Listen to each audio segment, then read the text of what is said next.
everybody. Welcome to another Political Nerd. Yes, I am back. It's another great edition. And yes, I'm bringing you more guests from Patriot.tv. And they're my guests, but they're the hosts. And tonight, I have the youngest host from Patriot.tv. And Miss Hannah Faulkner she is just a storm. And I love talking about people that are storms because she is just changing the world. And she's what? How old are you, young lady? I think 17? 17, yes. 17.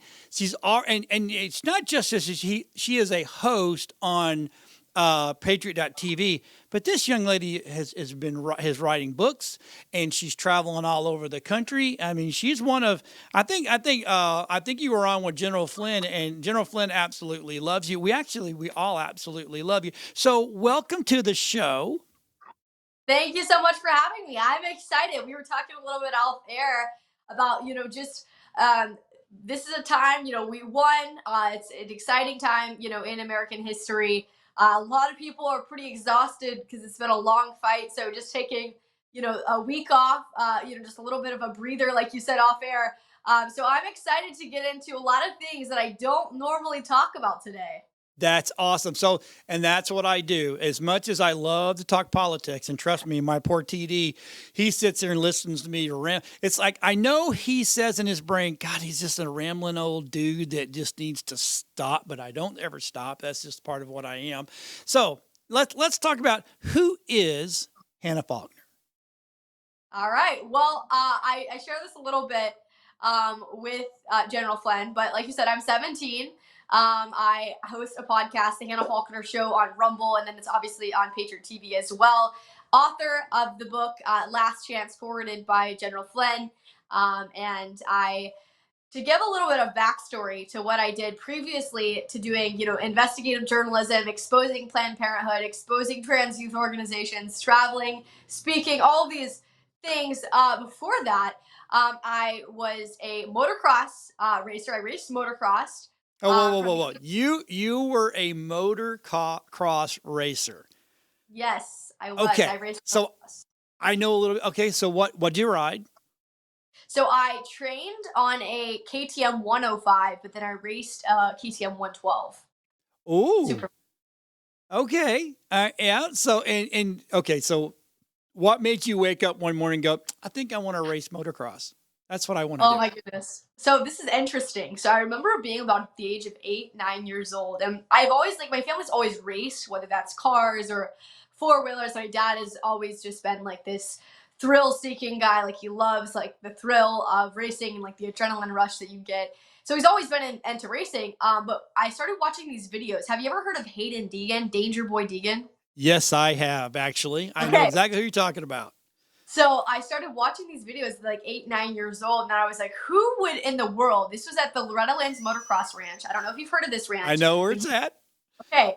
So he was racing at this track, and I was watching this video at like 8, 9 years old, and I'm like, who in the world would put their kids in motocross? This is so dangerous. Like, who would ever choose to do this? Well, about 2 years later, I guess this is in 2019. In 2019, I was at the Loretta Lynn's Motocross Championship watching, and my dad's like, would you like to do this? What do you think about doing this?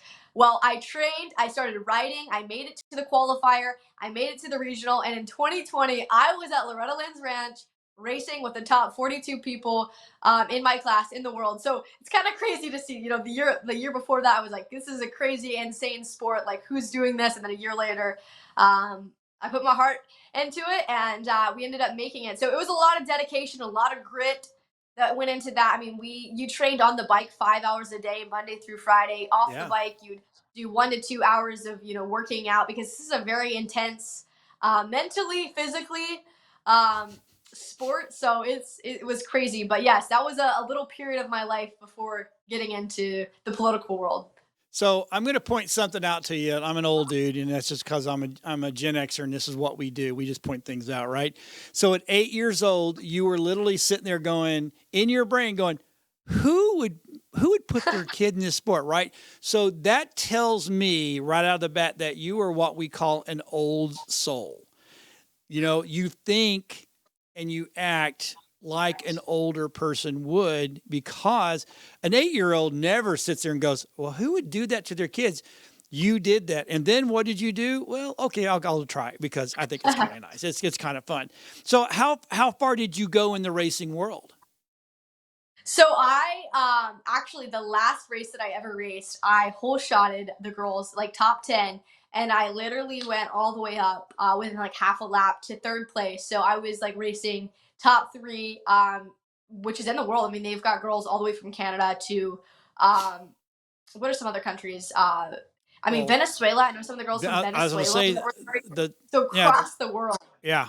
I mean, it's all Um, over. Germany, I know yeah, Portugal, Mexico has it. Can the Canadian boys have it? Africa has it. I mean, everybody, every major country has a good racer in them. yeah, that's right. But it's just crazy. I mean, this is like in the heart of Tennessee is this national motocross championship Yep. racetrack where people from all over the world travel just to be able to compete. I mean, people spend thousands of dollars just to be able to get to this race. So it was an incredible opportunity. I went there in 2020 and then in 2021, but I had 5 concussions, Oh, and then I broke my Jesus. arm, which wasn't too bad. I have to say, I got off on the lucky end because some of my friends had some really bad injuries that like are Right. permanent to this day. So I was pretty lucky, for only having 5 concussions, which is like insane to say, but yes, I've only it got was a lot of 5. fun. Gosh, it's okay, right? Oh my goodness! But then So I have to say, go ahead. no, keep going. I'm all ears. This is awesome. So after that, because I had 5 concussions, my dad was like, "Listen, like if you want to have a brain, you're gonna have to find something else to do." So I started getting into cars, and I started racing. It was a Legend FZ09. So we Yep. did like road course, we did oval. I really liked road course. I thought it was a lot of fun.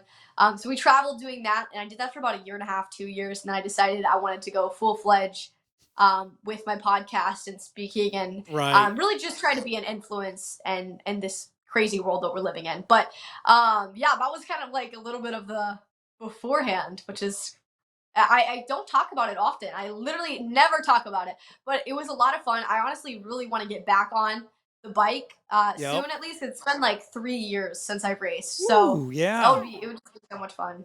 Well, again, you can bring that right into your podcast. I got news for you. What a great. I mean, if you're the heavy, because you are very heavy political side, which is really awesome. I've actually been watching some. I've been looking at some of your Instagram posts, and I just kind of find it really engaging, to be honest with you. So, and then you're not afraid to go after anybody, which is absolutely phenomenal. But having the courage to get behind the camera and talk, and having the courage to get behind a wheel of a sprint car, or even get onto motocross, honey, you as long as you don't hurt yourself racing, you can mix these extremely well, because that's a whole genre that nobody understands if you mix Yeah. those two, right? That's right. No, Oh, it's crazy. It's an insane sport.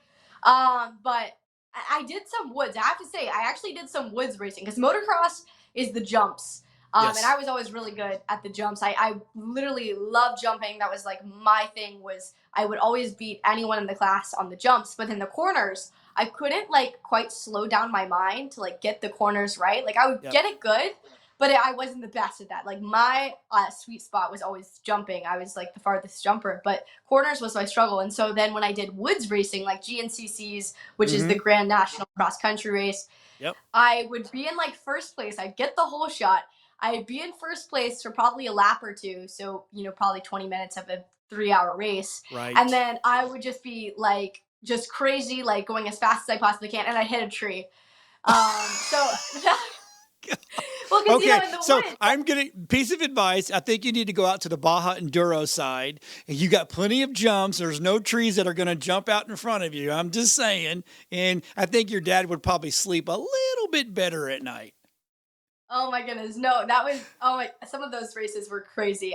My dad, they'd be watching because you can't see; it's in the woods. Like Yeah. you're there in the woods, wherever. And I'd come around the first lap, I'd be in first, and then the second lap, I'd be in first, and the next lap, I'm in fifth. They're like, "What's going on?" And then the next lap, I remember this one race. I think I hit like 3 trees, and I don't know what was going on, but I literally wasn't like slowing it down in my mind because when you're in the woods, like you can't just go like crazy. Like you got to No. slow it down in your Yeah. mind and You like got to pay attention. process. Yep. Yeah, and so I came around. I think it was like the fifth lap. Maybe this is the last lap. And I was in 13th place and I stopped because we had to do a gas fill up. And they're like, what's going on? I'm like, well, I hit this tree and it was because it was so muddy. And I hit the tree and my bike was in the mud and it was like getting in the radiator and it wasn't starting. And they're like, what's going on? Like, slow it down in your mind. Listen, you got this. Like, how do you go from getting the whole shot, being in first for the first 2 to 3 laps to like destroying yourself and now getting 13? But it was fun. It was a lot of fun. Craziness for sure. I definitely think you need to look at the Baja thing out there in the sands and stuff. It'd be a lot less trees jumping out. Trees are notorious for doing that, though. They'll just jump out in front of you every single time. So, okay, Mike, so what made you go, I'm going to wake up today and I'm going to do podcast? What was that? What was that moment? Well, I think it's like a over a course of like good parenting. I have to say, I have really good parents. And so since since the beginning of time, like since I could remember, my dad was always talking about politics, always talking about what's happening in our country, always getting into debates with people, just talking about reality, like what's happening in this world. And so I remember being like 12 years old, 13 years old, seeing what was happening, and I wanted to do something about it. And a girl named Cassidy Riley with Turning Point USA, which, by the way, is one of the greatest organizations for the youth. I really think that's one of the reasons why the youth came out for President Trump was because of Charlie Kirk and what he's doing. But I got involved with them at 13, and we had a few members. I held some meetings, and we did a socialism versus capitalism debate, which was insane because I'll tell you this: the socialist guy that came up on stage, he ended up leaving that night saying that he was wrong about socialism all along, and that capitalism was the answer to a thriving nation. So that was pretty crazy. I remember, I think I was 14, and I'm like, wow, like this works. Like this debate, we left with a changed man. So it was funny. That is absolutely phenomenal. So, did you just start doing it on your phone and posting some stuff, or did to look for what reactions from the people that do follow you, or was it one of those things where you just got thrown in there and said, okay, here's a camera, we're got some lights, some microphones, and we're going to produce a show, and then we're going to put it up there to see how you go? Yeah, I never really sought out having a show. I never really sought out, getting on stage or any of those um things. I just knew I wanted to be a part of change in our country. And so that's, I think, over time it led to having a show. And obviously, like, since the beginning, people were like, oh, you should have a show. And I just remember being like, no, like, I'm not gonna have, like, I think I was 15 at the time when they started telling me that. And I'm like, I'm not having a show, I'm 15. Like, there's no way I can talk about these issues and be able to articulate it the way that people on Fox News are doing.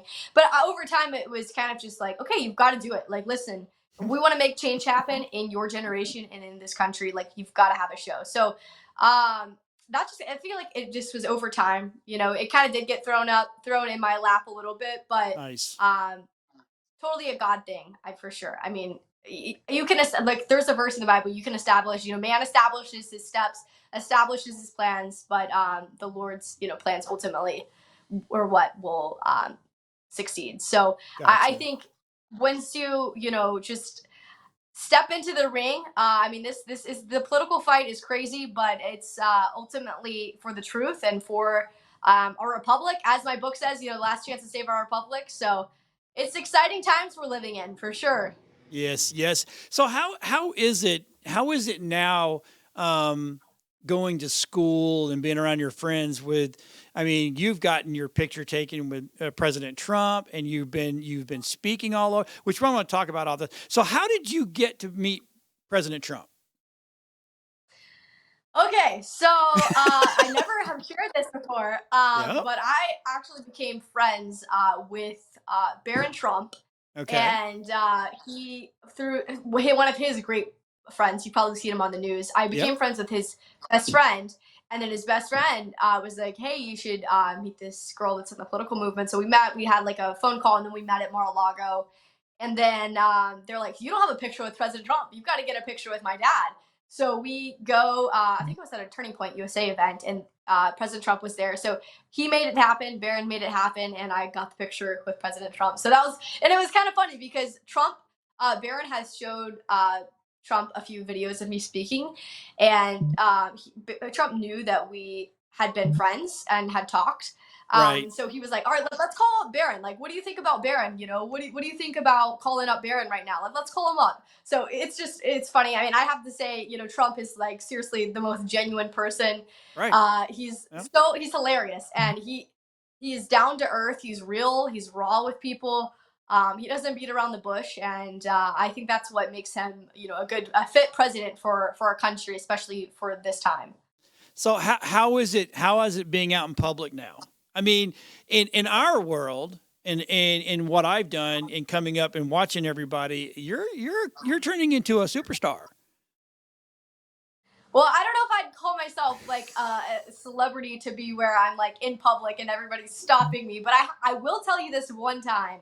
And this is why I went to this place called WAFT. It's called Where Our Families Train. And you Mhm. asked me off air if I hunt. So I don't Yes. hunt, but I do target practice, a lot of target practicing, a lot of defense training, especially with the crazy people that are in this world. Like, you've got to be Yep. prepared. You got to Yes, understand you do. basic safety. Yep.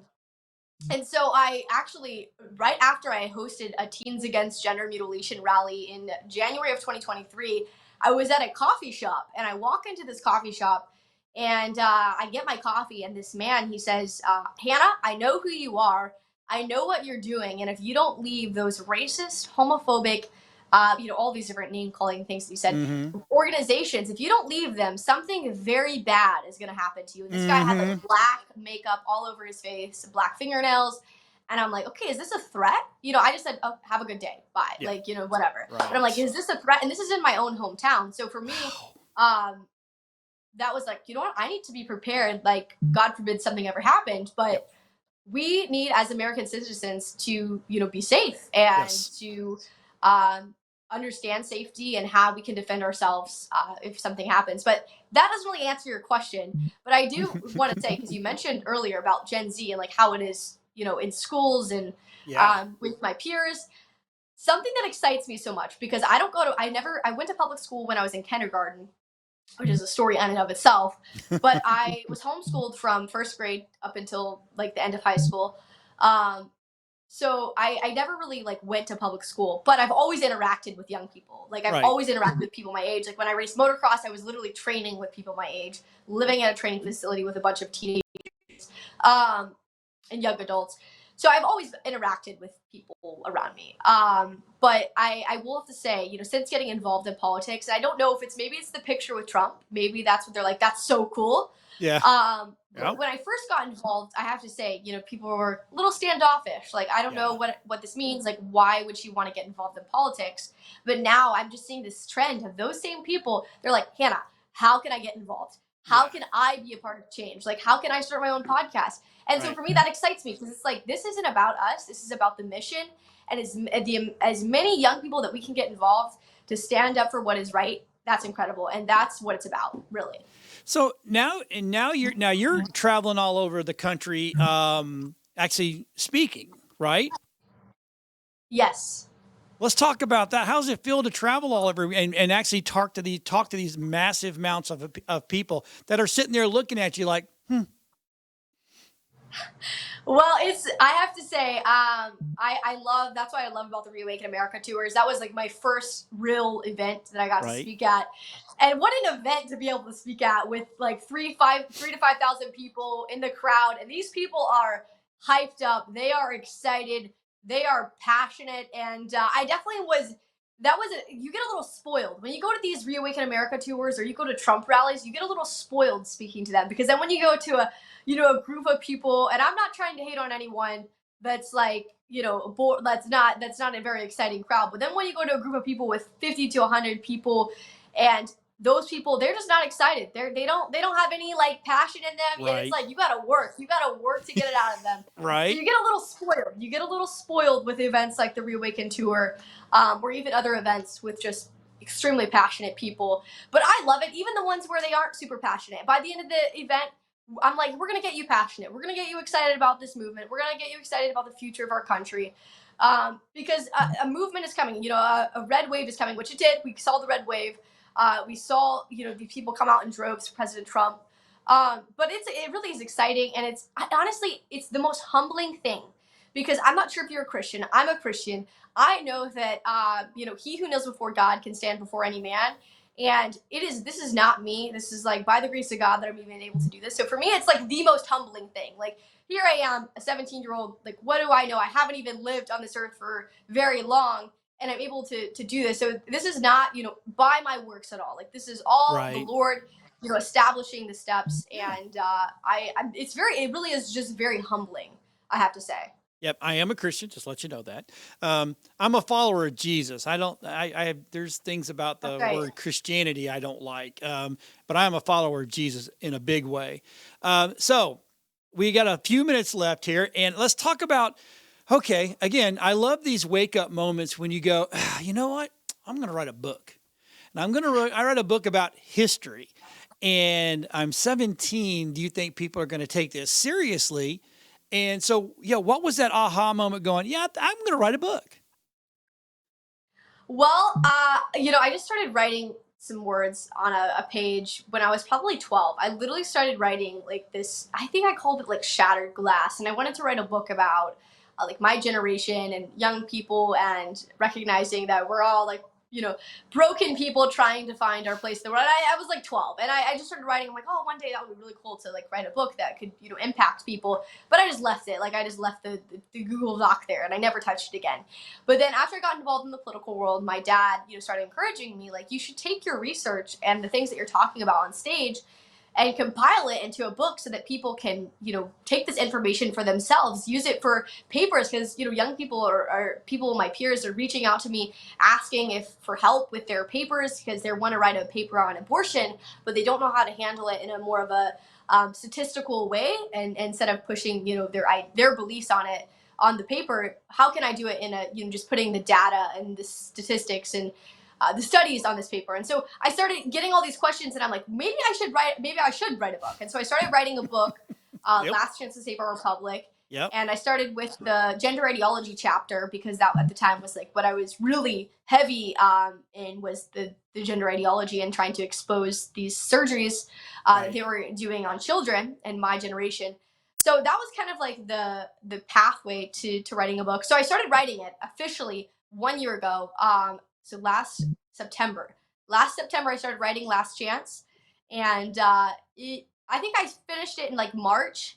And I will tell you this: I didn't tell General Flynn, or I didn't say it on the show with General Flynn, but I had a publisher confirmed for this book, and they started going through the book and they started reading it, and they said, "We can no longer publish your book because you talk about the vaccine, and General Flynn is the forward of this book, so we can no longer publish your book." And I'm like, Oh, "Why that's is General Flynn crazy. is the forward of my book?" And it's Yeah. because of all the stuff he's exposed, and they don't want to be a part of Right. that. That is So correct. that's when like, all right, this is the truth, and General Flynn is on the right track. He's exposing this stuff, and people are afraid of the truth. So that's kind of the little bit of a backstory of writing Last Chance. That is absolutely phenomenal. So we got about 2 minutes and 30 seconds left. And so let me ask you this: where can people? First of all, are you getting ready for another tour, or is it done for the year and then next year they're going to get on another tour? And where can people find that book? Yeah, absolutely. Well, the Reawaken America tour, General Flynn and Clay Clark, they closed it up. But he just let me know on the last interview we were just on that they're starting a new tour called Keep America Awake, or Stay Awake America tour, or something like that. So that would be super exciting if they're doing that. I would love to do Yep. that. My book will be officially released on January 1st, but it's available for pre-order.